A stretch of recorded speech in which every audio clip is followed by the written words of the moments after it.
നമ്മുടെ കണവത്തോരൻ റെഡിയായിട്ടുണ്ട്. ഇതാണ് അടിപൊളി കണവത്തോരൻ. നമ്മൾ കടയിൽ ചെന്ന് ഇത്രയും ഒരു ഇതായിട്ടുള്ള കിട്ടില്ല. നമ്മൾ നല്ല സൂപ്പർ ഫ്രഷായിട്ട് കഴുകി വൃത്തിയാക്കി ഇത്രയും ഇതായിട്ടുള്ള ഇതൊന്നും ഇത് കറണ്ടില്ല കേട്ടോ. അതുകൊണ്ടാണ് നിങ്ങൾക്ക് അതിൻ്റെ ആ കളറിനൊരു ഇത് വരുന്നത്. കറണ്ടില്ല. അപ്പോൾ നല്ല ഇരുട്ടായിട്ട് തോന്നുന്നു. അപ്പോൾ നല്ല സൂപ്പർ കണവത്തോരനാണ്, അടിപൊളിയാണ്.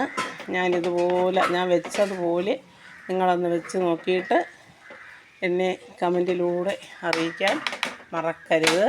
അപ്പോൾ ഞാൻ ഗ്യാസ് ഓഫ് ചെയ്തു. കണ്ടോ, നമ്മുടെ കണവത്തോരൻ റെഡി.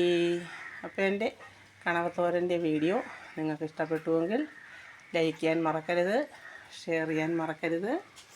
സപ്പോർട്ട് ചെയ്യാത്തവർ സപ്പോർട്ടും കൂടെ ചെയ്ത് സബ്സ്ക്രൈബ് ചെയ്യണം. അപ്പോൾ അടുത്ത നല്ല വീഡിയോ ആയിട്ട് കാണുന്നത് വരെ ടാറ്റാ, ബൈ.